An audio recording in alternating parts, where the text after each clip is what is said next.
Hello అండి, దీంట్లో మొత్తం 13 చాప్టర్స్ ఉంటాయి, అంటే 13 వీడియోస్ ఉంటాయండి. ఆ ఒక్కొక్క వీడియో ఒక్కొక్క దాని గురించి ఉంటుందండి, ఒక్కొక్క చాప్టర్ గురించి డీటెయిల్ వేలో మీకు ఎక్స్ప్లెయిన్ చేస్తాను. అవి ఏమేమి కవర్ అవుతాయి అంటే history and background of credit cooperatives, అసలు క్రెడిట్ కోఆపరేటివ్స్ ఎందుకు స్టార్ట్ అయింది, దాని బ్యాక్గ్రౌండ్ ఏంది తీస్తానండి. Second, cooperative movement in India, ఇదేమో వరల్డ్లో, ఇదేమో ఇండియాలో ఎప్పుడు స్టార్ట్ అయిందని. Next, role of major institutions in cooperative development, cooperative development పైన మేజర్ ఇన్స్టిట్యూట్స్, ఇప్పుడు నాబార్డ్, ఆర్బీఐ, టీఎస్ క్యాబ్ ఉంది కదండి, దాని మేజర్ రోల్ ఏంది. Next, laws and acts related to credit cooperatives, ఇది చాలా ఇంపార్టెంట్ అండి, కంపల్సరీగా క్వశ్చన్ వస్తుంది దీంట్లో నుంచి. Laws and acts related to credit cooperatives. ఇంకో important act cooperative act of 1964. Next వచ్చేసి cooperative banking structure in India, ఇండియాలో కోఆపరేటివ్ బ్యాంకింగ్ స్ట్రక్చర్ ఏముంది.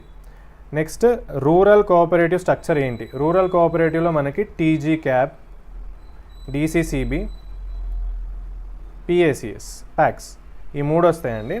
దీని గురించి ఇది మనం ఈ ఎగ్జామ్ అనేది ఇప్పుడు రాస్తున్నాం, డిసిసిబి ఎగ్జామ్ అనేది.